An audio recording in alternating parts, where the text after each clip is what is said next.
¿Qué tal, queridos hermanos amigos? Les habla el Padre Pedro Núñez y bienvenidos sean todos y cada uno de ustedes a este subprograma Conozca Primero su Fe Católica. Estamos aquí en este bellísimo lugar de Nuestra Señora de Loreto en Italia y damos gracias a Dios porque este es un lugar muy especial. Aquí están tres muros que pertenecieron a la casa de la Sagrada Familia, María, José y Jesús. Y en este santo recinto, en este santo lugar, pues hemos compartido oraciones y hemos orado por ustedes y pedimos al Señor en este momento por todos y cada uno de ustedes. Y antes de hacer absolutamente nada más, ni de compartir nada más sobre la importancia de Loreto, hermano que me escuchas, hermana que me escuchas, vamos a orar. Padre Santo, Padre Misericordioso, desde este recinto santo, desde este lugar que abriga la casa sencilla pero maravillosa de la Sagrada Familia. Yo pido, Señor, por cada hermano, por cada hermana que está escuchando, yo pido, Señor, que todas las personas que estén escuchando puedan tener familias santas, familias cimentadas en esa roca poderosa que es Cristo Jesús. Una familia santa, a imitación de la Sagrada Familia, es la familia que tiene a Jesús en el centro de su relación, en el centro de su matrimonio, en el centro de su vida familiar. Y yo pido, Señor, por cada matrimonio en estos momentos, muy especialmente, conságralo, Señor, en el amor, que cada día se puedan amar más el uno al otro y puedan amarte a ti con todas las fuerzas de su corazón. Y te pido, Señor, para que haya unidad entre los padres y los hijos, y también entre los hermanos y demás miembros de la familia, y que todos más y más se amen con más fuerza, con más poder, Señor, y que puedan de verdad, con el poder y la gracia que tú les vas a dar a ellos, comenzando desde este propio momento, cimentar sus vidas en la roca poderosa, la roca fuerte, la roca inquebrantable que es Jesús, tu Hijo, nuestro Señor. A ti, Padre Santo, en Cristo Jesús, gloria, honra y honor por los siglos de los siglos. Amén, amén, amén. Bendito sea Dios. Y aquí en este lugar, hermanos, pues cuenta la tradición que los cruzados trajeron los tres muros de la casa de la Sagrada Familia y están aquí. Y sobre esos tres muros pues se ha construido, se ha edificado un magnífico templo en honor a María Santísima bajo el título de Nuestra Señora de Loreto. Este lugar es preciosísimo y aquí pues abundan las peregrinaciones de todas partes, no solamente de Italia, pero del mundo entero. Y yo quiero pues hablarles a ustedes un poquito acerca de la importancia de nuestra Santísima Madre María.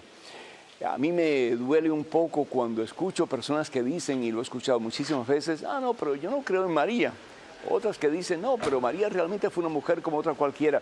Y una vez un hombre me dijo, no, pero María fue como un vaso descartable que Dios utilizó para un momento de la historia, pero después la echó a un lado. Qué triste, hermanos. Yo no sé cómo piensan ustedes, pero si yo fuera Jesús, a mí jamás me gustaría que ofendieran a mi madre de tal manera. A mí jamás me complacería de que hablaran de mi madre como muchos, desafortunadamente, llamándose cristianos, hablan mal de María Santísima. Yo no sé cuál es el problema que ellos tienen, aunque yo sí sé cuál es el problema, porque el Señor lo ha prometido en el libro del Génesis, en el capítulo 3, en el versículo 15, aquí tenemos la respuesta. ¿Por qué mucha gente desafortunadamente desprecia a María? ¿Por qué mucha gente desafortunadamente llamándose cristianos, evangélicos, protestantes y aún algunos católicos desprecian a María Santísima? Yo comprendo que algunos católicos desafortunadamente han sido exagerados en su devoción a María. He estado compartiendo precisamente hace un ratito atrás acerca de un señor que estaba yendo de rodillas hacia el templo. Y a mí me impresionó tremendamente la devoción de este hombre y me acerco a él y le digo, óigame señor, y usted ama muchísimo a María Santísima, ¿verdad? Y dice el hombre, sí, la amo muchísimo, pero ¿sabe una cosa? Yo amo a María, pero no creo en Dios. Y eso como que no tiene sentido, porque María de por sí sola no es nadie. Es decir, María es de carne y hueso como nosotros y María sola, sin Dios, no es nada. María no tiene poder en absoluto por ella misma y yo quiero que ustedes comprendan esta realidad y esto es doctrina de la buena de la Iglesia Católica. María por ella misma no tiene poder en absoluto, el poder lo tiene Dios. El poder lo tiene Dios y Dios solamente es uno. María Santísima es una criatura como tú y como yo, pero es la más perfecta de las criaturas. Es la mujer que en todo momento es capaz de decir, aquí está la esclava del Señor. Y por lo tanto María es la llena de gracia. Es decir, María es la llena de la vida de Dios, María es la llena de la presencia de Dios, María es la llena del poder de Dios, María es la llena del Espíritu Santo de Dios. Y por eso es que María puede dar Espíritu Santo a su prima Isabel. Y por eso es que el niño Juan Bautista, nos dice la palabra de Dios, salta de gozo en el vientre de su madre Isabel. ¿Por qué? Porque ha tenido un encuentro con María que está llena del Espíritu Santo de Dios. Uno da de lo que uno tiene. Y María da Espíritu Santo porque María está llena del Espíritu Santo de Dios, que al fin y al cabo es amor. Sin embargo, creemos lo que dice la palabra de Dios, y esto está en el libro del Génesis, en el capítulo 3, versículo 15. El Señor hace una profecía, y la profecía que hace Dios la hace a la serpiente, y le dice: haré que haya enemistad entre ti y la mujer. ¿Cuál es la mujer? La nueva Eva. La primera mujer, ¿cuál es? Eva, la madre de la humanidad. La próxima mujer, la próxima madre de la humanidad, ¿quién va a ser? María Santísima. ¿Por qué? Porque ella va a dar a luz a ese que es Jesús. Y en Jesús todos nosotros, incorporados a través de nuestro bautismo, como bien dice San Pablo en su carta a los Romanos capítulo 6, vamos a formar parte de ese cuerpo maravilloso que conocemos como la Iglesia. María va a ser la madre de la nueva humanidad, la madre de la Iglesia. ¿Por qué? Porque María va a ser la madre de Jesús. Y nos dice la palabra de Dios que pondré enemistad. María va a ser el enemigo acérrimo de Satanás. María va a ser el enemigo acérrimo de Satanás, porque si bien es cierto que la primera Eva sucumbió a la tentación que le propuso Satanás y cayó, es decir, desobedeció a Dios, la próxima mujer, la próxima Eva va a estar fuerte, va a estar cimentada en su fe y va a estar profundamente inmersa en el amor a Dios. Lo que María quiere hacer por encima de todo y sin equivocación ni duda de ninguna clase es servir a Dios, amar a Dios, vivir para Dios, ser de Dios, ser la esclava del Señor. Y eso María lo dice claramente cuando el ángel le anuncia que va a tener un hijo y que su hijo va a ser el Hijo del Dios Altísimo. Y otra cosa interesante que dice la palabra de Dios, aquí dice, enemistad entre ti y la mujer, entre tu descendencia y la suya. Es decir, entre la descendencia de la primera Eva, que desobedeció a Dios, y seguimos nosotros desobedeciendo a Dios, y la segunda descendencia de la segunda Eva, que es Jesucristo. El que le va a ser fiel al Padre, el que va a vivir para el Padre, el que va a querer hacer ninguna otra cosa sino que la voluntad del Padre, la voluntad de Dios. Y termina la profecía diciendo: ella te pisará la cabeza. ¿Quién le pisará la cabeza a Satanás? Pues por supuesto Jesucristo, que es el que tiene el poder para pisar, para aplastar la cabeza del maligno, para erradicar el mal, para vencer el mal. Jesús lo dice: no teman, Evangelio según San Juan, capítulo 14, versículo 1, no teman, ¿por qué? Porque yo he vencido el mundo. Y si bien es cierto que Jesucristo venció el mundo y aplastó la cabeza de Satanás, María Santísima, llena de la presencia de Jesús, llena del poder de Dios, llena de la gracia de Dios, también le aplasta y le aplastará para siempre la cabeza a Satanás. Por eso termina la profecía diciendo: ella te pisará la cabeza, tanto Jesús como María Santísima, la nueva Eva, mientras tú herirás su talón. Esto es maravilloso. Ahí está la promesa, en Génesis. El talón de María Santísima va a ser herido por la serpiente. El talón de María Santísima va a ser herido por la serpiente. ¿Qué significa eso? Que si bien es cierto que María Santísima dice que todas las generaciones me llamarán bienaventurada, todas las generaciones, habrán ciertas personas en cada generación que se dejarán usar como instrumento del mismo Satanás para herir el talón de María Santísima.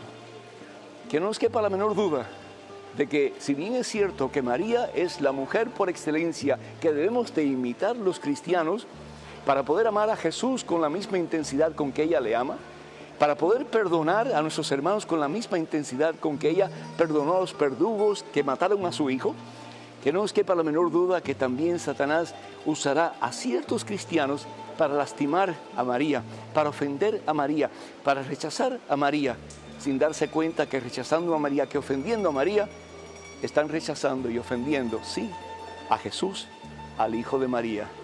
Que nosotros, hermanas y hermanos, amemos a Jesús con la misma intensidad que le amó y le sigue amando María. Y que tengamos a María después de Dios en el lugar más importante en nuestros corazones, porque así ella lo merece. Amén.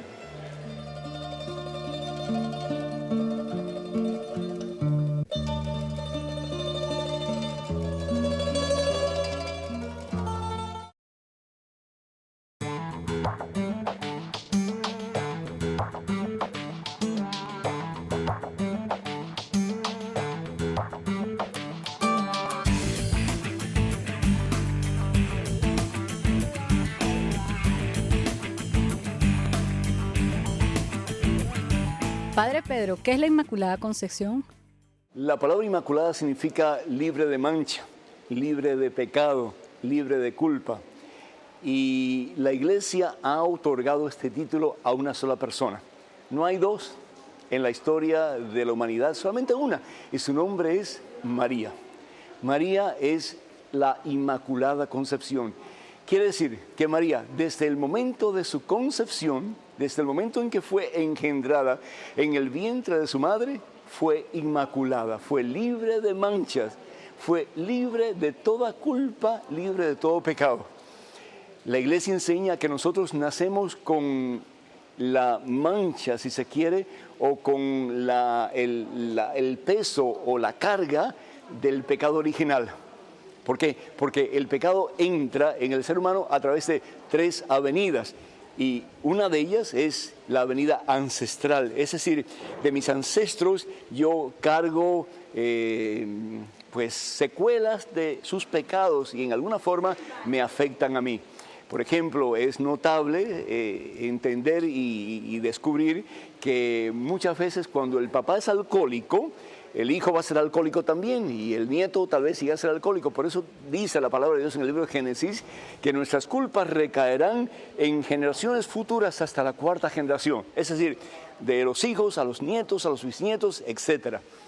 Entonces todos nosotros venimos a este mundo que está cargado de un ambiente de pecado y por lo tanto nos sumergimos en ese ambiente de pecado. Es igual que cuando una persona va a una ciudad donde hay mucha combustión y respira, pues muchas veces, ¿qué es lo que vas a respirar? Vas a respirar combustión, vas a respirar pues cosas que no son buenas ni son agradables tampoco.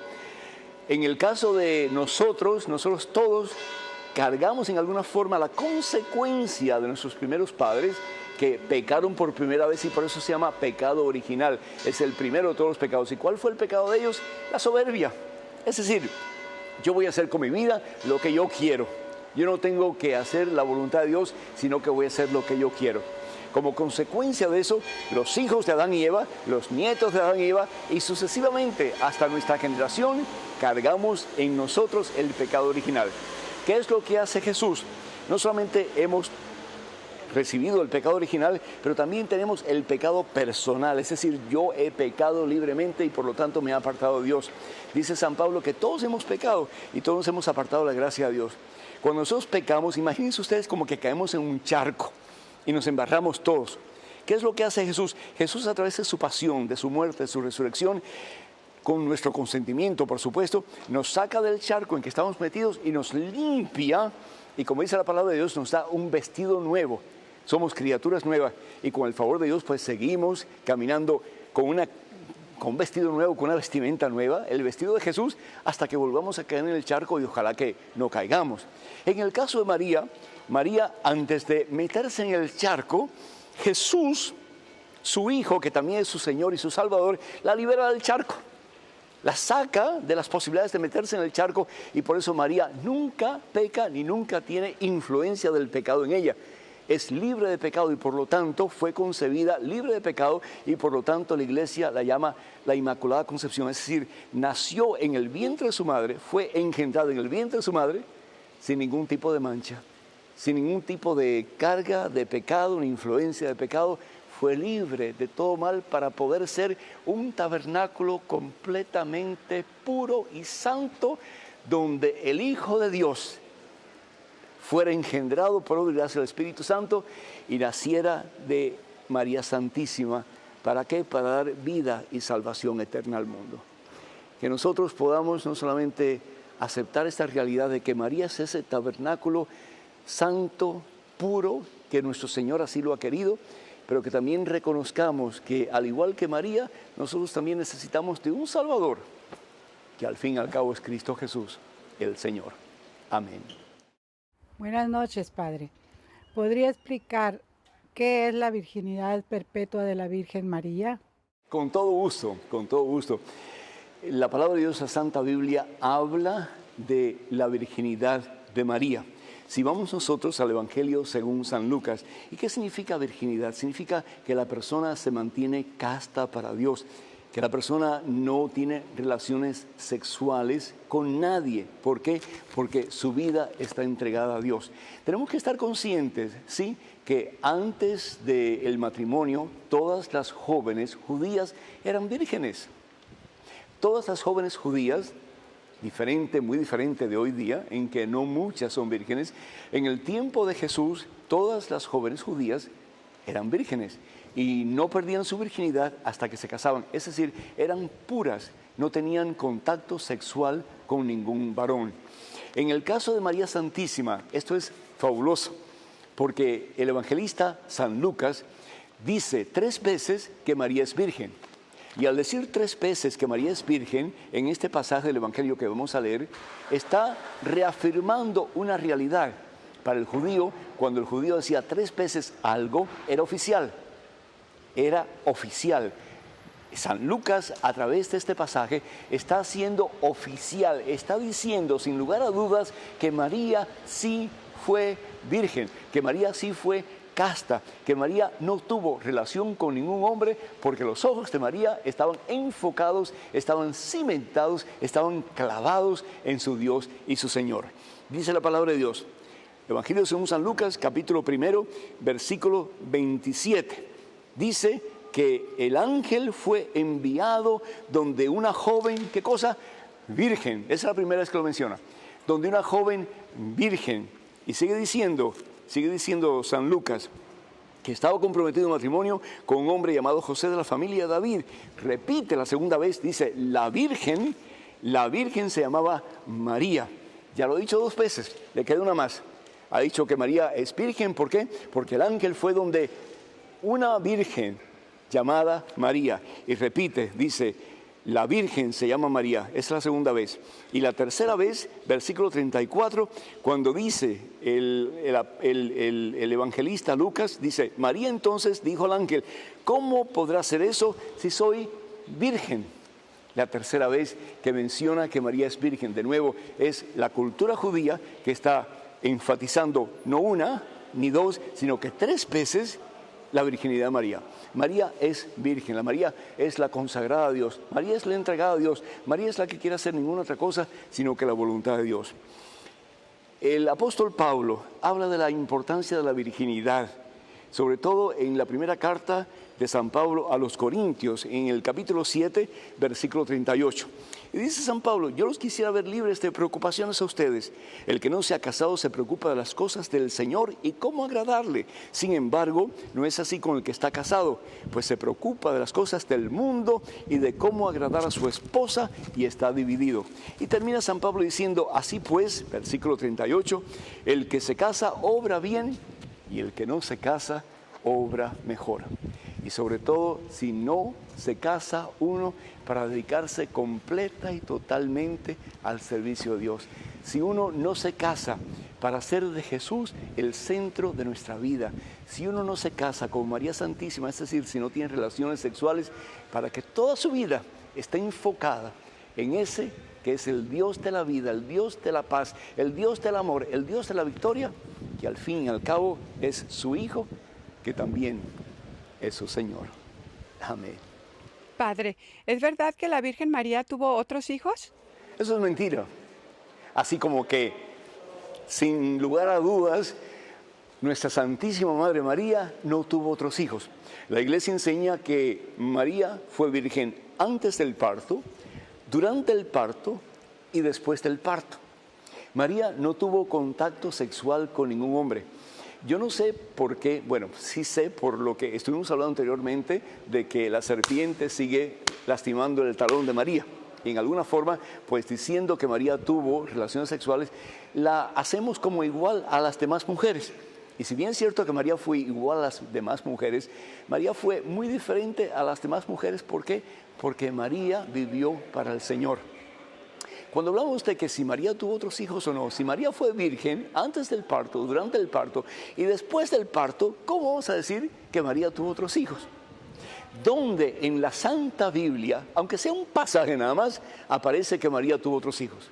Se escucha, se lee de que Jesús tuvo hermanos, pero en ningún pasaje de la Biblia se habla explícitamente que María haya tenido hijos. Entonces, ¿de dónde viene ese invento? Si eso no es bíblico, eso no está en la Biblia. Los hermanos protestantes y evangélicos nos dicen, no, si no está en la Biblia, yo no lo creo. Pues enséñame un lugar, un pasaje que diga que María tuvo otros hijos, y si tú me lo enseñas, no que Jesús tuvo hermanos, sino que María Santísima tuvo otros hijos, si tú me lo enseñas, yo voy a creer lo que tú dices. Pero es que no hay ninguno, no hay ninguno. ¿Por qué? Porque María de nuevo fue virgen antes, durante y después del parto. ¿Qué es lo que nos dice la palabra de Dios acerca de María no teniendo otros hijos? Fíjense qué interesante. Si nosotros vamos al Evangelio según San Juan, y esto lo hemos dicho anteriormente, pero vale la pena repetirlo. Jesús, cuando está a punto de morir, le entrega a Juan Bautista su madre. Le entrega a Juan Bautista lo más grande que él tiene en este mundo, que es su mamá. Después de su Padre Dios, no hay nadie más importante, más grande, que él ame más que a su propia madre. Y le dice a Juan Bautista, ahí tienes a tu madre. Ahí tienes, ¿qué cosa? A tu madre. Si Jesús hubiera tenido otros hijos, como hasta hace poco estuvieron hablando de que en el Evangelio según Santo Tomás, que es un evangelio apócrifo, que se decía que Jesús había tenido otros hermanos. Si Jesús realmente hubiera tenido otros hermanos, hijos de María, uno de los hermanos o uno de los medio hermanos hubiera tenido la responsabilidad de llevarse a María Santísima a su casa.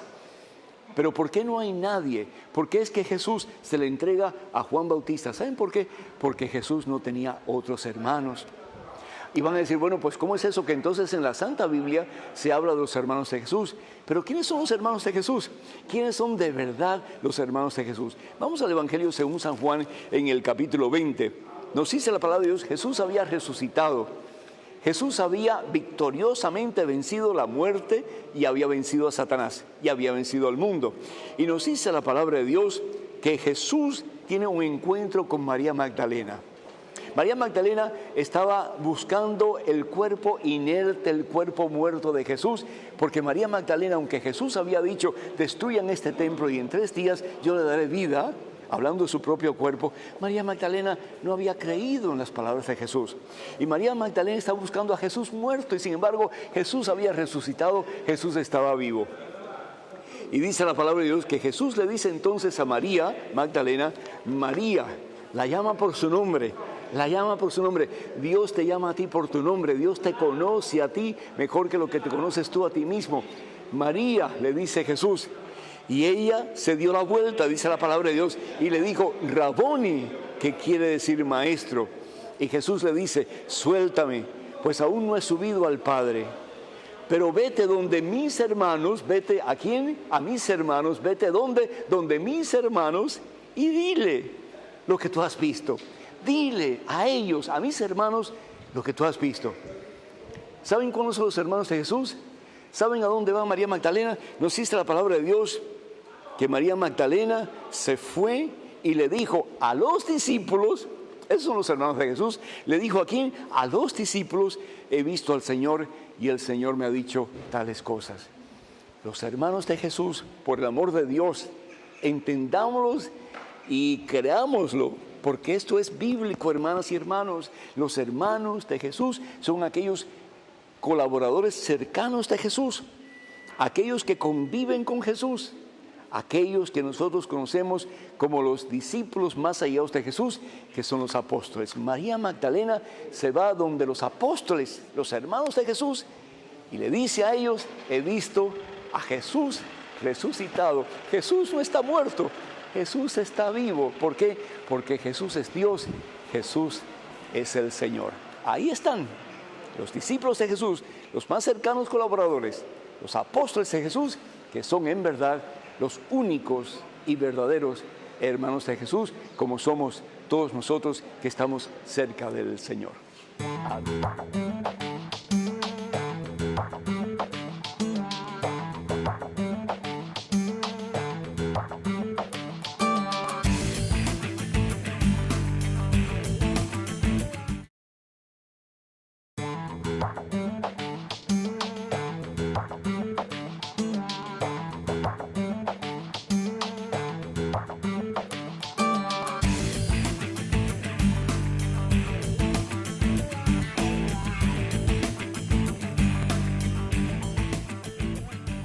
Padre Pedro, tengo una pregunta.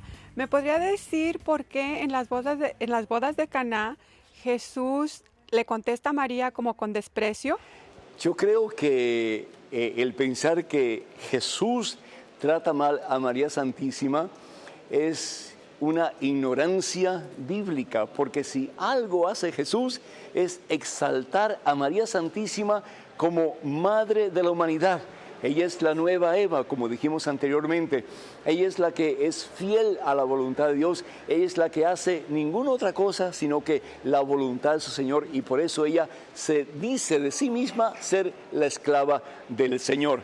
Vamos a ver el pasaje de las bodas de Caná, precisamente en este lugar maravilloso. Estamos escuchando esas campanas, estamos en la iglesia preciosísima de Loreto, donde está parte de la casa de nuestra Santísima Madre.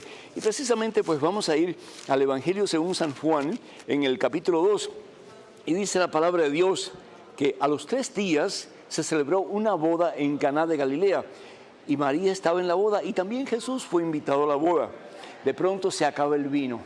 Para los judíos, el acabarse el vino era como que una falta de responsabilidad y también pues una falta de cortesía para las personas invitadas. Tenemos que pensar que las personas invitadas eran realmente toda la gente que vivía en el caserío o en aquel cúmulo de casas que eran vecinos unos de otros.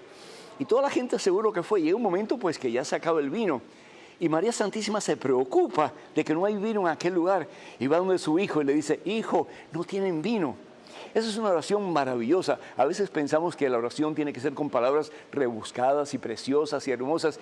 Y a veces, hermanos, una oración simple que brota del corazón es tan importante y tan poderosa como cualquier otra oración. Hijo, no tienen vino.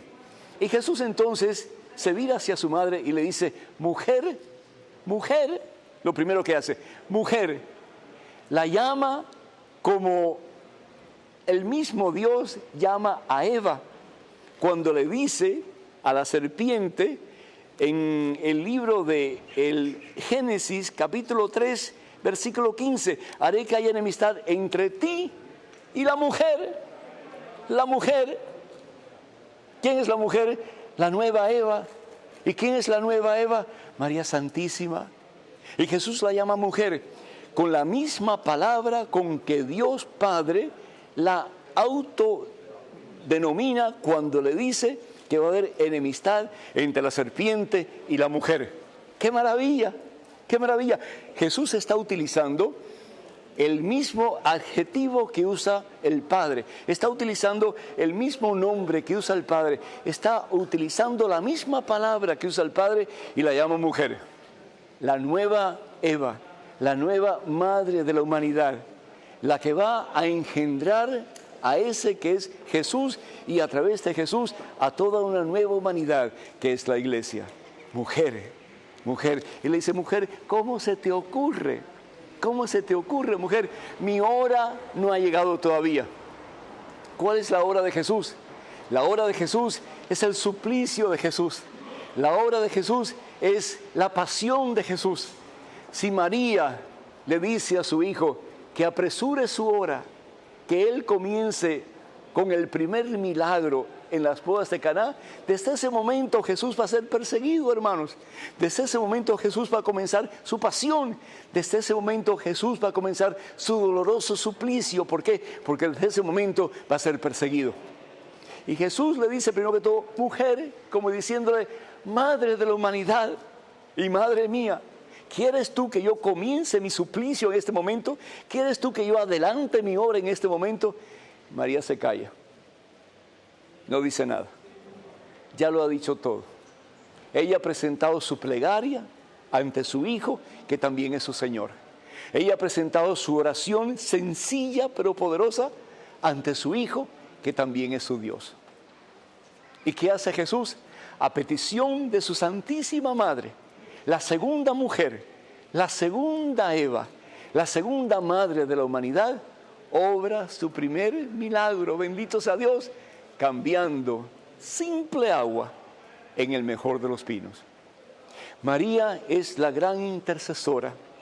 María no solamente es la madre de Jesús, pero es tu mamá y la mía también, que constantemente, consciente o inconscientemente nosotros, ella está orando, suplicando ante su Hijo Jesús, para que tú y yo también podamos tener el mejor de los vinos, la mejor de las relaciones entre nosotros y Cristo Jesús, que nuestras tinajas se llenen de la presencia del Espíritu Santo de Dios y podamos, al igual que María Santísima, proclamar que el Espíritu de Dios está con nosotros, que el Espíritu de Dios está en nosotros y que Jesús es nuestro Salvador, nuestro Dios, nuestro amo y sí, nuestro Señor.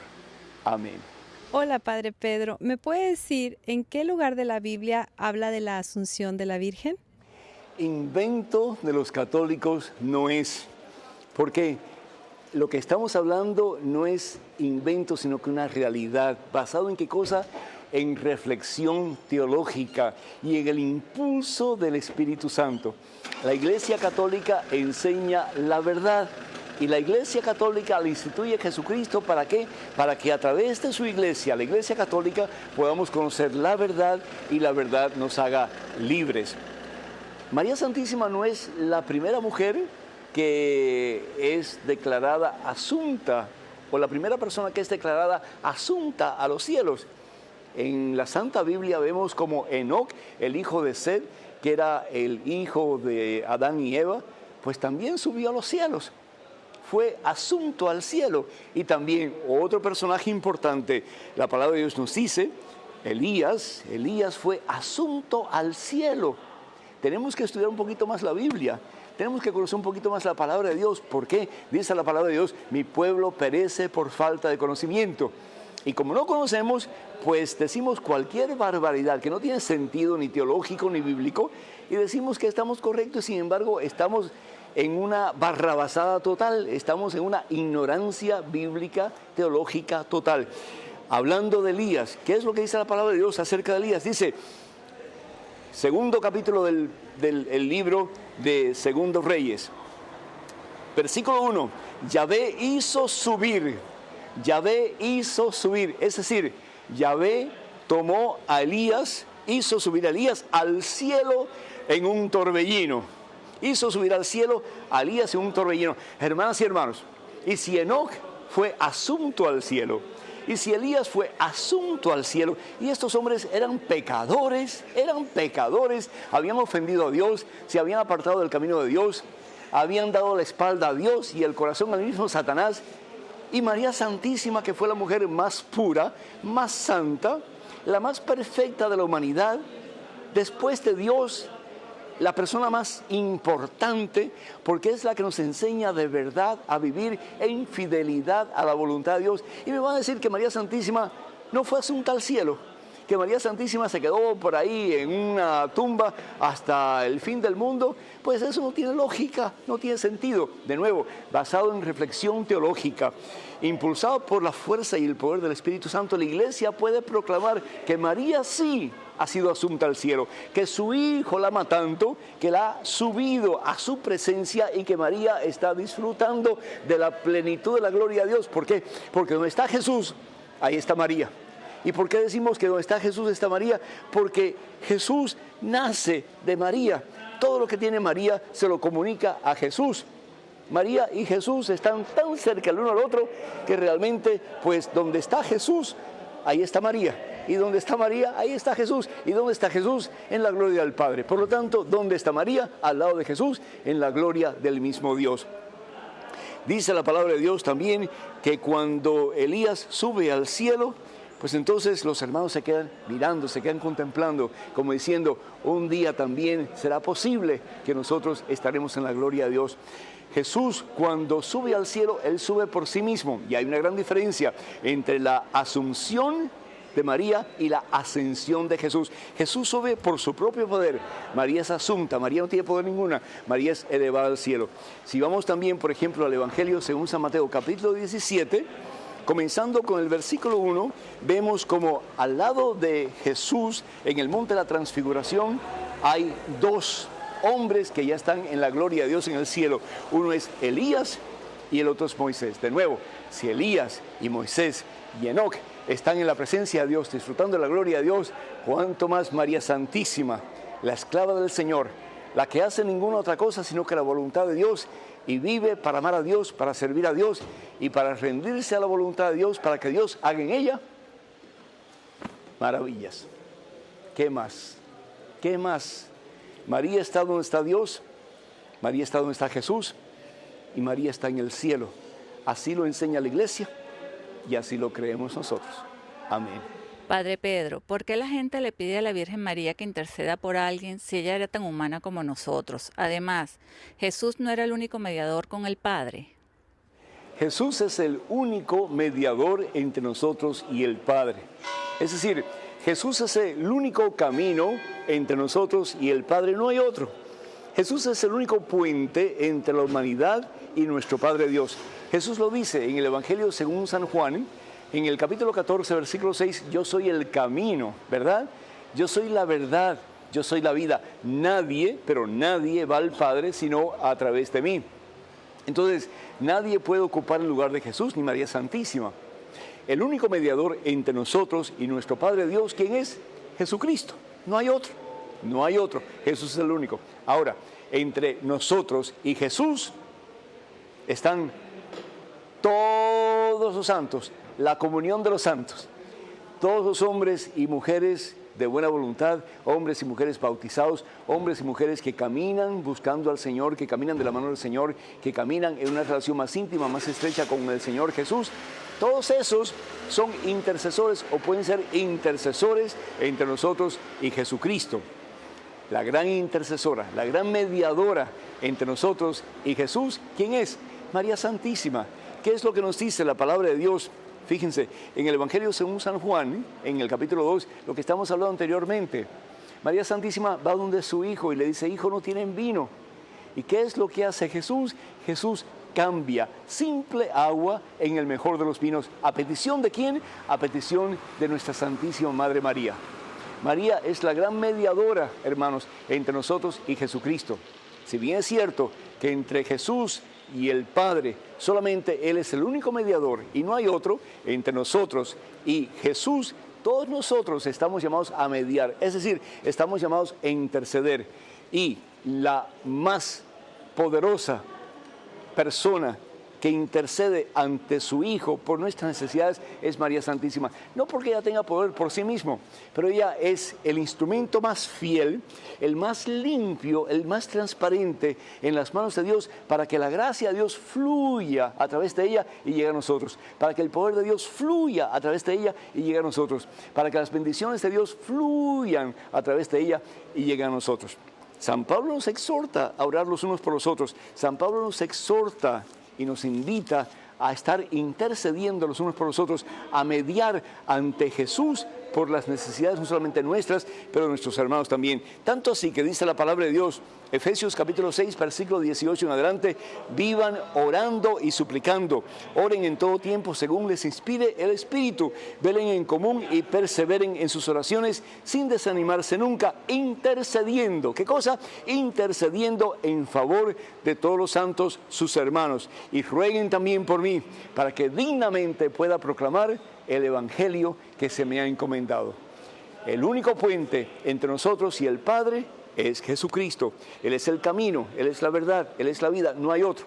Pero entre nosotros y Jesús, todos nosotros estamos llamados a orar los unos por los otros, a interceder los unos por los otros. Y entre todos nosotros, la más excelsa de todas las personas, el instrumento más fiel, el más puro, el más santo, la más poderosa de las mediadoras entre nosotros y Jesús, no cabe duda, es María Santísima. A Cristo Jesús que vive, gloria, honra y honor por los siglos de los siglos. Amén.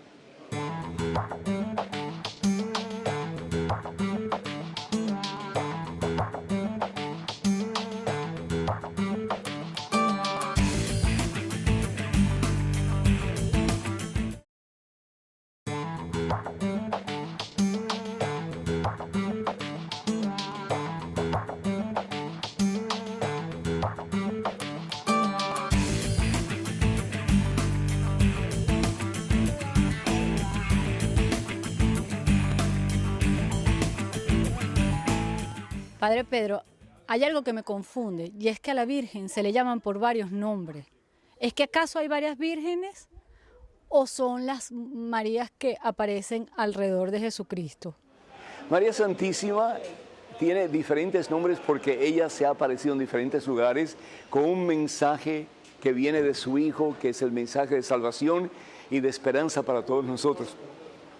María Santísima tiene el título de Nuestra Señora de Guadalupe, el título de la Inmaculada Concepción, el título de Nuestra Señora de Fátima, en fin, tantos títulos diferentes, son advocaciones, son nombres que se le dan a Nuestra Santísima Madre María, porque en alguna forma su aparición está conectada con un lugar en particular o con algún evento importante que se quiere resaltar con ese nombre o con ese título o esa advocación que se le da a Nuestra Santísima Madre. ¿Por qué María se aparece en tantos lugares? ¿Por qué María Santísima se ha aparecido en tantos lugares? Llevando prácticamente el mismo mensaje. Hagan todo lo que mi Hijo les mande. ¿Por qué lo ha hecho?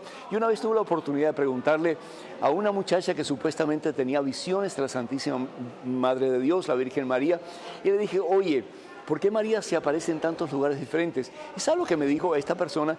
María Santísima se aparece en tantos lugares diferentes y tiene tantos títulos diferentes como consecuencia, porque María está haciendo lo que nosotros como cristianos no estamos haciendo, que es propagar el Evangelio, que es llevar la presencia de Jesús al mundo entero. El mundo de hoy necesita de Dios, el mundo de hoy tiene una terrible ausencia de Dios, y si nosotros no lo hacemos, nuestra Santísima Madre María, que es la primera de las evangelizadoras y la primera cristiana, lo va a hacer. Para mí fue como que un reto y además de eso un impulso bien poderoso, porque yo dije, caramba, pues sí es cierto. ¿Por qué María se ha aparecido y se sigue apareciendo en tantos lugares diferentes? Pues para llevar el mismo mensaje, hagan todo lo que les mande. Mi Hijo es el único camino al Padre.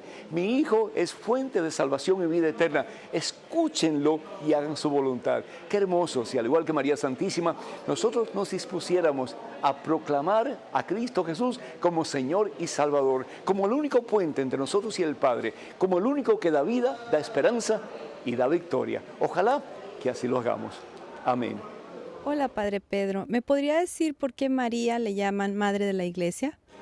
Muy importante pregunta. María es Madre de la Iglesia porque María es la Madre de Jesús y Jesús es la cabeza de la Iglesia. Y todos nosotros, nos dice San Pablo, en su carta a los Romanos capítulo 6, al ser injertados en Cristo Jesús a través del bautismo, formamos parte del cuerpo místico de Jesús, es decir, formamos parte de la Iglesia. Y si bien es cierto entonces que María Santísima es la Madre de Jesús y como consiguiente es la Madre de la cabeza de la Iglesia, también María Santísima en una forma muy especial, en una forma muy real, es también tu mamá y mi mamá. Porque al ser nosotros injertados en Cristo Jesús a través del bautismo, pues nosotros somos miembros de la Iglesia y por lo tanto María, que es Madre de Jesús, la Iglesia, es también Madre de nosotros, que somos Iglesia también. Es algo maravilloso descubrir que tenemos no solamente una mamá biológica que nos ha dado la vida aquí en este mundo, pero tenemos una mamá en el cielo, una mamá que constantemente está orando por tus necesidades y las mías, una mamá que nos ama con amor que no tiene límites, porque el amor que ella tiene dentro de sí es el mismo amor de Dios.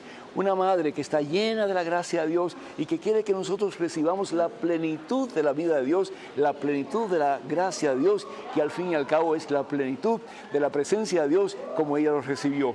para que nosotros, al igual que ella, podamos amarle a Él por encima de todo lo demás, para que amándole a Él podamos nosotros reconocer que solamente Jesús es el Señor, que Jesús es el que da victoria, que Jesús es el que da vida, y aún en los momentos más difíciles de nuestra vida, poder decir como María Santísima: mi alma proclama la grandeza del Señor, y mi espíritu se goza en el Dios que me salva. María es madre de la Iglesia, porque María es madre de Jesús, y nosotros, al ser miembros de la Iglesia, somos también hijos de María Santísima, y por lo tanto somos especiales porque tenemos una madre en el cielo que intercede ante su Hijo Jesús por nuestras necesidades y que ora constantemente por ti y por mí, para que nosotros un día donde ella está, estemos también nosotros en la misma gloria de Dios, recibiendo la corona de los santos, que es la vida eterna, y contemplando a Jesucristo, el amor de los amores, para toda la eternidad. ¡Qué maravilla, hermanos! ¡Qué destino tan precioso tú y yo tenemos! Luchemos por alcanzar esa meta. Amén.